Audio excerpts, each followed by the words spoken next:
말씀의 제목은 믿음이 성장하는 두 가지 방법이라는 제목으로 성도님들과 은혜를 한번 나눠보도록 하겠습니다.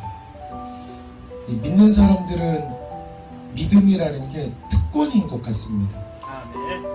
막힌 것들이 있었을 때 하나님 저거 무너질 줄 믿습니다 했을 때 그 벽이 무너지고 하나님 이 산을 저리로 옮기겠습니다 라고 믿음만 있으면 옮기고 내 앞을 가라막는 홍해를 믿음으로 가를 수도 있고 믿음만 있으면 죽은 자가 살아나기도 하고 믿음만 있으면 병든 자가 고침을 받을 수도 있고 가난한 자가 믿음만 있다라면 부하게 될 수도 있고 이러면 믿는 우리들의 가장 큰 무기는 진짜 믿음이구나. 근데 성경에서 하나님께서는 믿음이 한 번만 있으면 영원히 형통한다라고 말씀하시지 않고 늘 성령으로 충만하도록 연습을 하라 그러고 힘써서 애쓰고 노력하라고 이야기를 하신 것들을 보면 우리의 믿음이 매일마다 충만하기보다는 우리가 노력으로 이 믿음을 유지하는 게 진짜 중요하구나. 그래서 이번 주는 고민하는 게 뭐냐면 우리의 믿음이 이만큼 있는데 저와 성도들 여러분 모두가 믿음을 갖고 있는데 하나님 어떻게 하면 우리의 믿음이 더 큰 믿음이 되어서 하나님의 더 큰 역사를 경험할 수 있겠습니까? 그때 하나님께서는 이런 말씀을 주셨습니다. 지금 이 말씀 그대로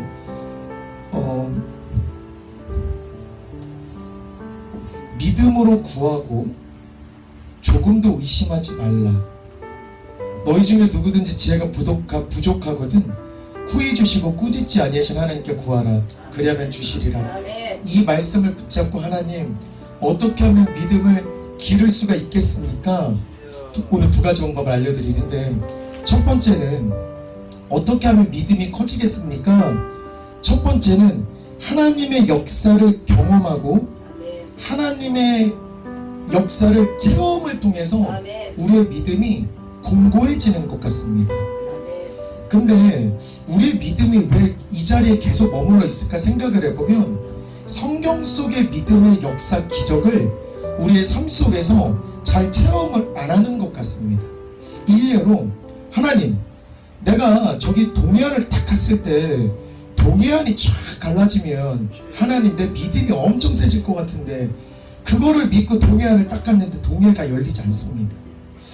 안 믿어지는데 하나님 베드로가 물결 위를 거들었다 하오니 하나님 나도 서해바다 가서 이 바다를 한번 걸어보겠습니다.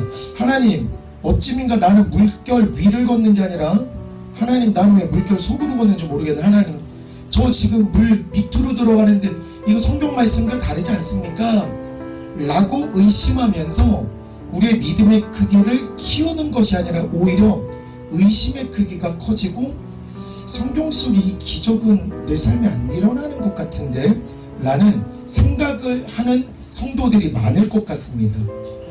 그래서 고민했습니다. 하나님 어떻게 하면 하나님의 기적을 많이 체험할 수 있겠습니까? 하나님 어떻게 하면 성경 속의 기적과 이적이 내 삶에 많아지겠습니까? 근데 하나님께서 힌트를 너무 세게 주셔서 야 이게 정답이다라는 생각이 들었습니다. 우리가 살면서 힘든 순간을 맞닥뜨리게 됩니다. 가만 보면 홍해가 갈라지기 직전의 모세의 상황 보면 앞에는 바다로 둘러싸여져 있고 뒤로는 우리 민족들을 죽이려는 군사들이 쫓아오는 앞으로도 뒤로도 옆으로도 옴짝달싹 못하는 엄청난 시험을 당했을 때 비로소 하나님은 네가 지금 어떻게 하는지를 지켜보고 네가 믿음으로 행동할 때 믿음의 이적을 보이리다. 하나님께서는 모세에게 지팡이를 주셨고 지팡이와 홍해를 가르치면서 바다를 내리쳤을 때 홍해가 갈라지는 이적을 선물로 주셨습니다. 즉 성경 속의 믿음과 기적이 우리 삶에 일어나기 위해서 사전 조건이 뭔가 봤더니 하나님께서 우리 인생에 형통한 일만 주시는 게 아니라 우리의 믿음을 테스트하기 위해서 힘든 일, 시험거리를 주게 됩니다. 우리가 어떤 선택을 하느냐, 힘든 순간에 우리가 어떤 행동을 취하느냐, 이때야말로 하나님의 역사를 체험하고 경험하는 순간이 되시는 것입니다. 그래서 하나님께서 우리가 의심이 많기 때문에 말씀으로도 약속해 주셨습니다. 내 형제들아, 너희가 여러 가지 시험을 당하거든 온전히 기쁘게 여기라. 분명히 하나님은 우리를 만드시고 이 땅에 보내주셨을 때 생육하고 번성하고 다스리고 이 땅에 충만하라고 대박터지라고 해서 우리를 보내주셨는데, 우리가 삶에서 힘든 일을 당했을 때 너희는 불평하지 말고 기뻐하라라고 말씀하십니다. 이거 이해가 잘 되지 않습니다. 분명히 생육하고 번성하고 땅에 충만하고 모든 만물을 다스리는 권세를 우리에게 주셨는데, 우리 인생 속에서 힘든 일을 딱 당했을 때 하나님께서는 아이고야 너 어떡하지, 이게 아니고 힘든 일을 당했을 때 온전히 기쁘게 여기라. 왜 힘든 시련이 왔는데 우리로 하여금 기뻐하라고 이야기를 하셨을까? 하나님의 축복이 기쁨의 거리인데 이 시련을 통해서 곧 우리가 성경 속의 이적, 성경 속의 역사를 경험할 때가 임박했구나. 그러면 오라, 이 시련, 이 모든 것들은 내가 잘 감당만 하면 하나님의 이적과 기적이 쏟아지겠구나 라는 말씀인 것입니다. 그 다음 줄 하나님은 이런 말씀하십니다. 이는 너희의 믿음의 시련이 인내를 만들어내는 줄 너희가 알미라. 인내를 온전히 이루라. 이는 너희로 온전하고 구비하여 조금도 부족함이 없게 하려 함이라. 다시요. 인내를 온전히 이루면 너희에게 부족함이 없다. 근데 여기서 무엇을 위한 부족함일까를 계속 생각을 해보는데, 하나님께서는 우리를 생육하고 번성하고 충만하고 다스리는 하늘의 권세를 우리에게 주셨는데, 지금 내 삶에 시련이 닥쳐와서 힘든 순간을 딱 당했을 때, 내 아들아 너는 대박날 사람인데 지금 앞에 시련이 있다. 이 말은 그 시련을 통해서 믿음의 인내를 할 수 있게끔 내가 만드는 것이고, 이 시련을 인내함으로 견디기만 한다라면 이 모든 축복을 쏟지 않는 온전한 신앙의 모습, 온전한 축복의 그릇을 만들 수 있으니, 내가 이 시련을 통해서 너를 시험하고 있는 거거든. 그러니 인내를 경험하라. 기쁨으로 인내하라. 조금도 부족함이 없게끔 쏟아주기 위한 내 하나님의 그 역사이니 기쁨으로 여기라라고 계속 반복해서 말씀하시는데 저는 너무 감사했습니다. 그리고 하나님께서는 새 술은 새 부대에도 담으라는 말씀이 이 말씀과도 맥락이 이어집니다. 지금까지 네가 살아왔었던 삶의 축복은 요만큼인데 이 시련을 통해서 네가 인내를 하게 되면 온전한 신앙인으로 거듭나고 내 온전한 하늘의 축복을 이만큼 쏟아주기에 너는 부족함이 없으니 삶의 시련이 딱 생겼다? 이 말은 곧 하늘의 이적과 기적이 내 삶에 이뤄지기 직전이구나. 이것만 잘 경험하고 이기면 우리에게 인내가 생길 것이고, 이 인내를 통해서 우리에게는 조금도 부족함이 없다. 하늘의 이적과 기적이 내 삶에 쏟아진다. 그러니 공식 하나 알려드리겠습니다. 우리가 하나님 부르시는 그날까지 웃고 신나는 일만 있지는 않을 겁니다. 힘들고 아프고 괴롭고 눈물 나는 순간도 있겠지만 그때마다 입으로 불평하지 말고, 입으로 축복을 쏟는 거 말고, 알고 나 죽겠어, 알고 나 죽겠어 말고 천천히 인내를 배우면서 하나님 이럴 때 내가 어떻게 이겨내야 되겠습니까 하고 인내하고 인내를 할 때 이 인내가 온전히 되는 순간부터는 너희에게 조금도 부족함이 없으리라. 너희가 조금도 부족함이 없겠고 온전해졌기 때문에 이제는 하늘의 새술, 하늘의 새 은혜를 너희에게 가득히 부어줄 것이니 기쁨으로 여기라. 그래서 시험을 당하거든 온전히 기쁘게 여기라. 할렐루야. 야, 시험이 축복이구나. 할렐루야. 우리 신앙하는 데 있어서 홍해가 무조건 갈라지는 게 축복이 아니고, 반석에서 샘물이 터지는 게 축복이 아니고, 그 이전에 어려운 순간을 딱 당하고 인내할 때 비로소 축복이 시작이 되는 거니 이 얼마나 기쁨이 되겠습니까? 그래서 공식 다시 한번 말씀드리면, 삶에서 힘든 순간이 찾아왔다. 이 말은 인내를 배우는 순간이 찾아왔구나. 인내를 배우면 내 믿음이 온전하게 될 것이고, 내 믿음이 온전하게 되면 내 믿음은 새 부대가 되니 하나님이 쏟아지는 새 술, 새 은혜가 내 안에 가득히 넘치게 되는 것이구나. 그래서 믿음의 첫 번째, 믿음을 강하게 만드는 첫 번째 공식은 하나님의 역사를 계속해서 체험하는데, 언제 하나님의 역사를 체험하게 될까? 내 삶에 힘든 순간이 있을 때 비로소 하나님의 역사, 하나님의 체험, 하나님의 인내를 내가 배우는 것이구나 라고 생각을 해주시면 좋을 것 같습니다. 두 번째는, 하나님, 내가 체험하게 하옵소서, 내가 경험하게 하옵소서.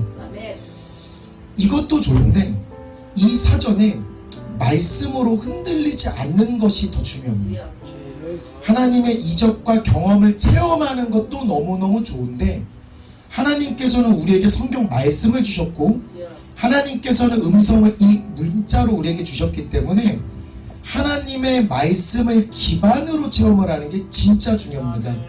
이 말씀을 준비를 하면서 예수님이 우리를 엄청 사랑하시겠구나 라는 걸 경험했습니다.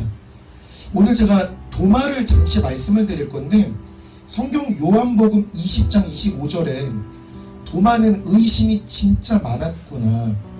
설교 말씀을 계속 들었어도 내가 동해안이 갈라지기 직전까지는 내가 하나님의 역사 못 믿겠는데, 이런 의심이 많았던 것 같습니다. 성경 구절에 뭐라 그랬냐면, 다른 제자들이 도마에게 이르되 우리가 주를 보았노라 하니, 도마가 이르되 내가 그의 손 못자국을 보며 내 손가락을 그 못자국에 넣으며 그 손을 옆구리에 넣어보지 않고서는 믿지 아니하겠다 하니, 예수님께서 도마에게 이르시되 네 손가락을 이리 내밀어 내 손을 보고 네 손을 내밀어 내 옆구리에 넣어보라. 그래야 믿음이 없는 자가 되지 말고 믿는 자가 되라. 쉽게 말해서 네가 체험을 하지 못했다라면 일단 너도 체험해봐봐. 손 한번 넣어봐서 너도 체험해봐서 이 체험을 통해서 믿음을 갖는 것도 중요해. 그런데 체험을 통해서 믿음을 갖는 것도 중요한데 그 다음 문장이 머리가 쭉 서실 겁니다. 그때 도마가 대답하여 이르되 나의 주님이시요 나의 하나님이시니이다. 하나님, 내가 체험을 해보니까 하나님이 계신 거 내가 알겠습니다. 체험을 하면서 믿음을 고백한 도마도 있었는데, 하나님, 체험을 통해서 도마가 믿음을 가진 것도 있었는데, 그 다음에 예수님께서 말하신 건 체험을 통해서 믿음을 갖고 있는 도마야, 너 대박 날 거야, 너를 축복할게, 이게 아니고 예수님께서 이르시되 너는 나를 본고로 믿느냐? 너는 나를 경험하고 체험하는 것도 믿느냐? 보지 못하고 믿는 자들이 복되도다. 보지 못하고 믿는 자들이 복되도다. 이 말은 믿음을 갖기 위해서 우리는 무언가를 체험을 하면, 아하, 진짜 하나님이 계시구나, 아하, 하나님이 진짜 계시니까 열심히 믿어야 되겠구나, 이것도 물론 믿음이 없는 것보다는 훨씬 좋은 건데, 이것보다 훨씬 더 차원이 높은 믿음이 뭐냐면, 너는 보지 못하고 믿는 자들이 되면 보지 못하고 믿는 자들이 복되도다. 이 말은 목양의 성도들이 더욱더 복되도다. 왜 그러냐면, 도마는 못 박히신 예수님의 손도 보았고 옆구리에 손가락도 넣어봤고 체험도 해봤고 그로 인해서 믿었는데, 우리 목양의 성도님들은 분명히 예수님 손에 손가락도 안 넣어봤고, 우리는 눈으로 체험도 못하고 보지도 못했습니다만, 보지 못했지만 그래도 하나님이 계신 줄 믿고 예수님이 역사하시는 줄 믿고 이 믿음을 통해서 이 자리에 나왔으니, 예수님이 임재하셔서 이 교회에 딱 왔을 때 도마야, 너는 본고로 믿느냐? 목양의 성도들은 보지 못하고 믿는 자들인데 보지 못하고 믿는 자들이 복되도다. 그래서 일단 체험을 통해서 믿는 것도 굉장히 중요하나 하나님 보지 않고도 말씀을 통해서도 하나님 내가 믿음이 더욱더 성장할 수 있게끔 연단하고 연단시켜 주시옵소서 하는 것도 굉장히 중요합니다. 그리고 히브리서에서는 하나님이 이런 말씀하십니다. 믿음으로 모든 세계가 하나님의 말씀으로 지어진 줄을 우리가 아나니. 믿음으로 모든 세계가 하나님의 말씀으로 지어진 줄을 우리가 아나니.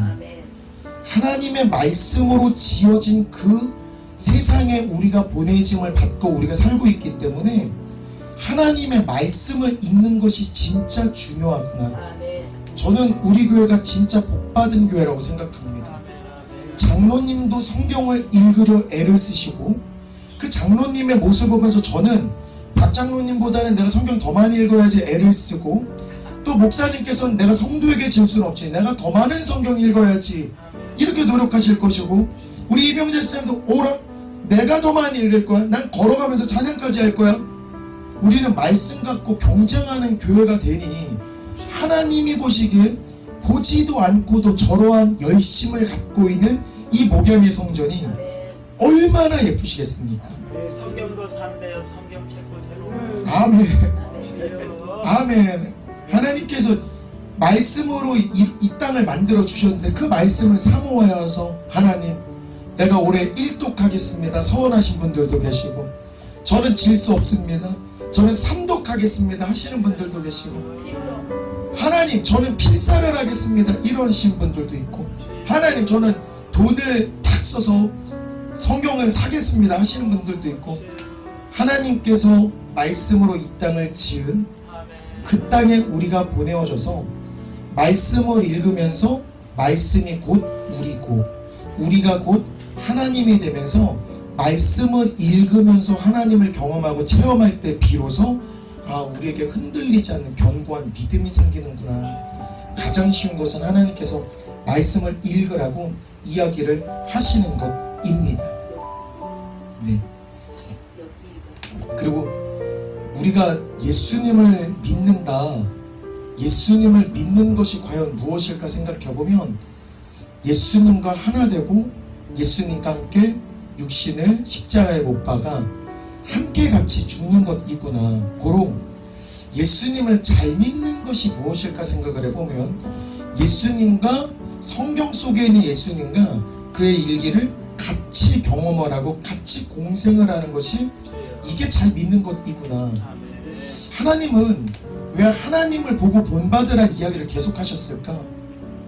예수님은 나에게 와서 나에게 보고 내 이야기를 듣고 보고 배우라고 이야기를 하셨는데, 성경 속에서 예수님은 분명히 십자가의 고난을 당하셨는데 우리 인생에서 십자가의 고난이 닥쳤을 때 우리는 견디기 힘들 건데 왜 그 예수님을 보고 배우고 그대로 행동하라고 이야기를 하는지.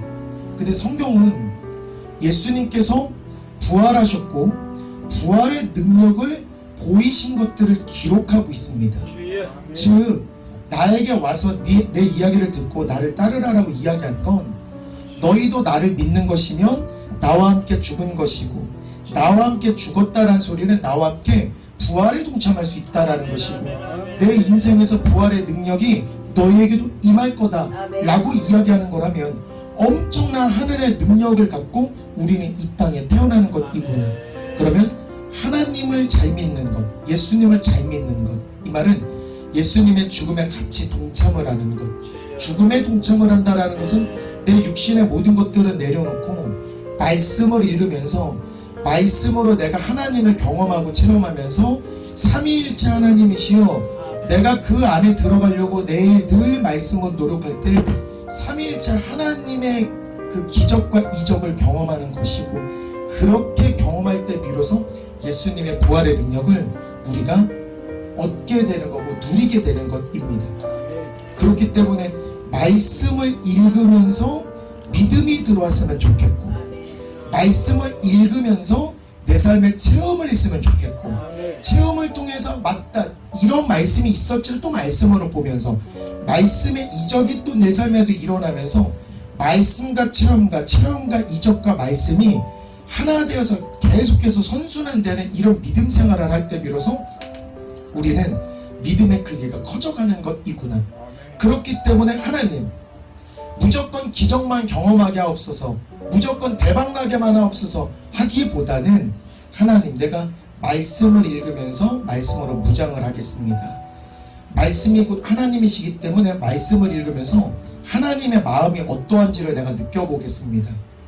하나님이시여, 예수님도 십자가 고난을 당했는데 내가 지금 당하는 이 고난이 십자가의 고난만 못하나 하나님, 기쁨으로 내가 이 어려움을 감당하겠습니다. 이렇게 기쁨으로 어려움을 감당할 때 비로소 하나님께서는 인내가 온전해진다라는 인치심을 해주실 것이고, 온전하기 때문에 새 술과 새 은혜를 너희에게 가득히 부어주리라. 이러면서 이적과 체험이 우리 삶에 자동으로 넘쳐나는 믿음이 되었으면 좋겠습니다. 그렇기 때문에 성경 말씀 자체를 읽는 게 성령 충만을 받으려고 노력하는 것이고, 성령 충만을 받으려고 노력하는 것이 예수님을 더 안 보고 믿으려고 하는 행위이고, 예수님을 보지도 않고 믿는 너희가 복되다 했으니 성경 말씀을 읽으면서 성령 충만을 받고, 성령 충만을 받으면서 예수님의 마음을 경험도 하고, 그때 비로소 너희가 복되도다 하나님의 칭찬을 받는 성도로 거듭나는 것인 것입니다. 그렇기 때문에 우리 목양의 성도님들만큼은 우리 말씀을 근거로 해서 체험하고, 체험을 근거로 해서 믿음의 크기가 더 커져 나갔으면 좋겠습니다. 일례로 안타까운 것들은 믿음이 간혹 기분이 되는 경우도 있는 것 같습니다. 믿음이 느낌이 될 때가 있는 것 같습니다. 예를 들어서, 와, 오늘 많은 사람들이 함께 모이니까 와, 오늘 은혜로운 것 같아. 사람이 많으니까 여기는 축복도 많은 것 같아. 이런 오해. 오늘 내 마음에 막 신이 나가지고 찬송도 신나고 악기팀도 많고 오케스트라가 많으니 오늘은 천사가 임하신 것 같아. 오늘 너무 즐거워. 이렇게 된 그런 믿음을 갖고 있는 성도가 만약에 혼자 일을 하고 홀로 있을 때 하나님께서 나와 함께 하신다? 다시요. 많은 사람들과 함께 있을 때만 하나님께서 임하시고, 오케스트라와 천군 천사가 함께 엄청 많아야지 하나님이 임하시고 그때 믿음을 경험한다, 체험한다 하는 이 성도가 삶에 있어서 혼자 만약에 인생길을 가게 되었을 때 고난과 역경과 인내를 경험하는 그 순간이 왔을 때 과연 이 성도가 믿음으로서 극복할 수가 있느냐. 이미 훈련은 많은 사람들이 있어야만 예수님이 임하신다, 이런 기분으로 만약에 믿게 된다라면 홀로 있을 때 하나님을 경험하고 체험하기 힘들다. 사람이 아니구나. 교회 크기가 아니구나. 작은 교회에 두세 사람이 모인 곳에서도 마굿간과 같은 교회일지라도 예수님께서는 친히 오시고 그 교회에 시련과 인내를 주시기도 하겠지만, 이 시련은 왜 주시나 봤더니 너희도 나와 함께 육신을 십자가에 못 박으라. 그 말은 너희로 하여금 인내하게끔 할 거고, 인내를 온전히 이뤘을 때 비로소 하늘의 새 부대와 하늘의 새 수대와 하늘의 새 은혜를 이 교회에 넘치게 부어줄 것이니, 홀로 있어도 하나님께서는 나와 함께 하실 것이고 말씀을 통해서도 함께 하실 것이고, 그렇기 때문에 우리가 외적인 어떤 모습을 보면서 믿음의 크기를 키워가는 게 아니라 우리는 말씀을 읽으면서 이 말씀이 곧 하나님이시구나, 내가 이 말씀을 읽을 때 하나님이 이런 마음이었구나, 이런 것들을 경험하게 되는 것입니다. 저는 어디 가서 저희 교회 자랑할 때 이런 자랑합니다. 성도님들 한번 답변 한번 해보십시오. 어떤 교회를 딱 갔는데 전교인이 나와서 하나님 앞에 서원을 한 교회가 있다?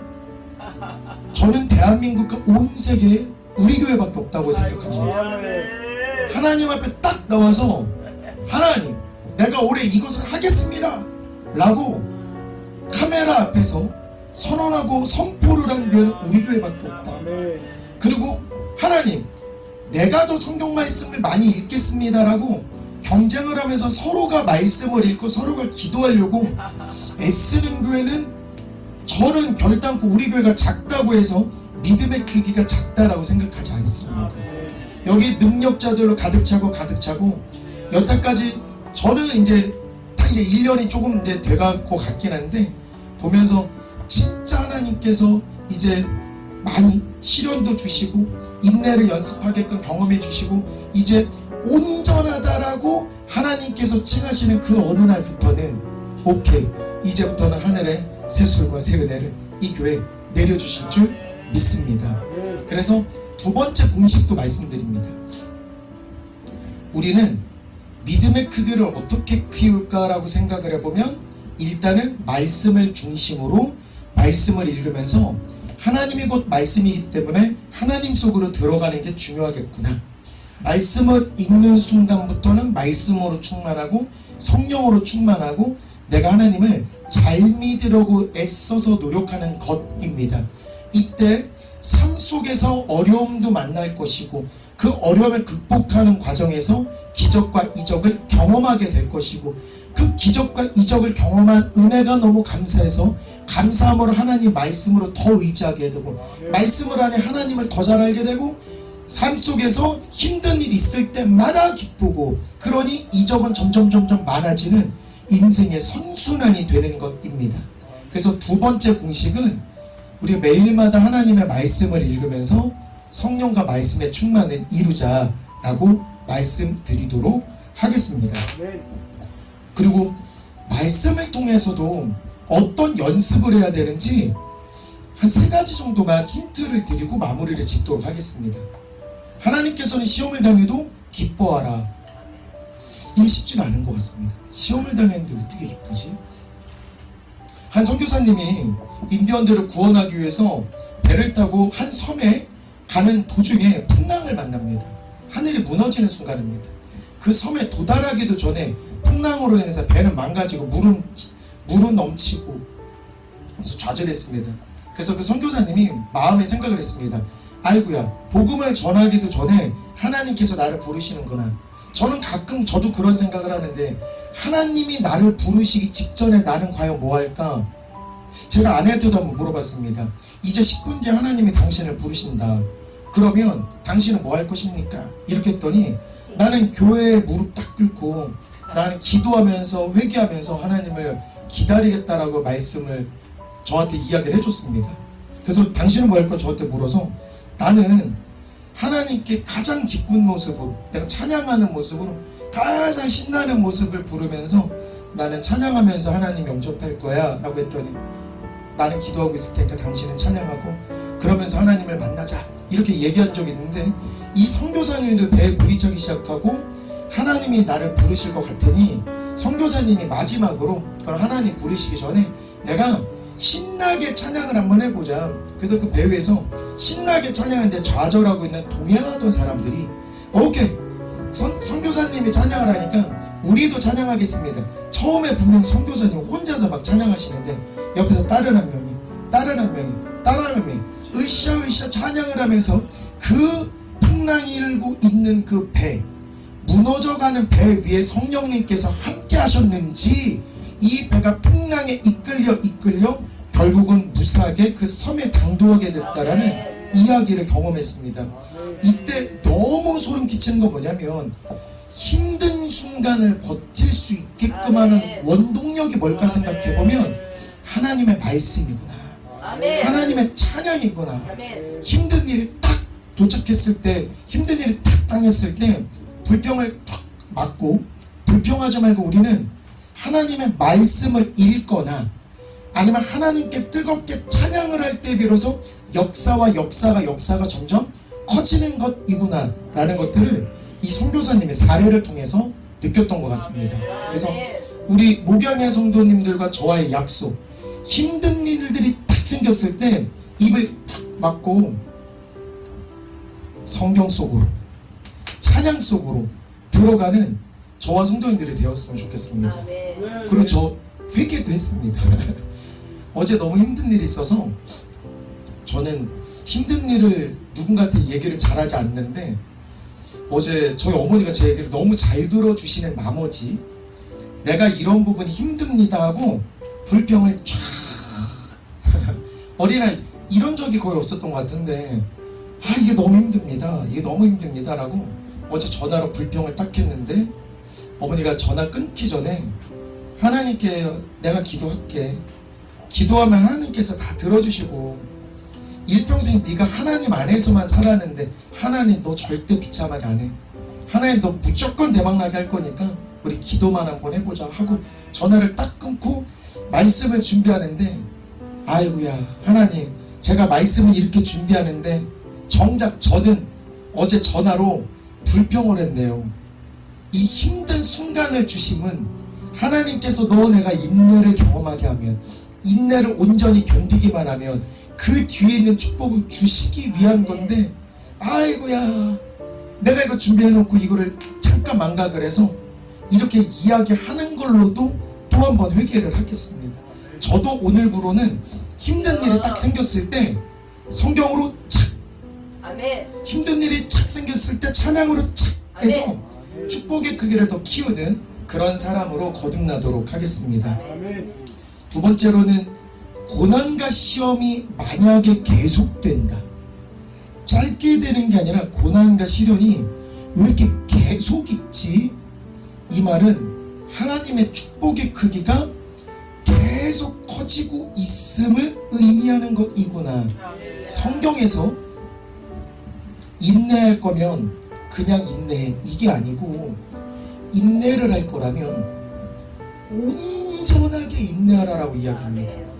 일단 한번 참을 거라면 그냥 대충 참지 말고 온전히 인내하라라고 이야기하는데 믿는 우리들로 하여금 인내하게끔 만드는 이유는 우리를 새 부대로 만들기 위하심, 그리고 온전하고 구비하여서 조금도 부족함이 없게끔 만들려고 하신 하늘의 상급과 축복이 얼마나 크면 나에게 얼마나 큰 부대를 만들게 하기 위해서 온전한 부대를 만들게 하시는지 생각을 하시면 좋을 것 같습니다. 그리고 욥기에서는 이런 말도 합니다. 뜨끔했습니다. 그가 내 앞으로 지나시나 내가 보지 못하며 그가 내 앞에서 움직이시나 내가 깨닫지 못하느니라.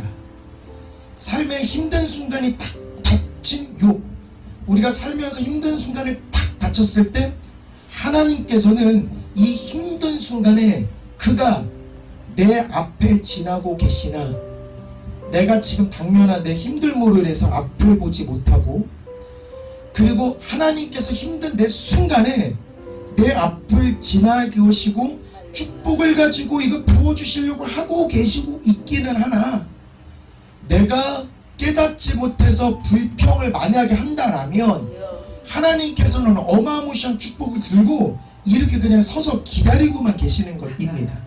그러니까 힘든 순간에 조금 있을 수는 있습니다.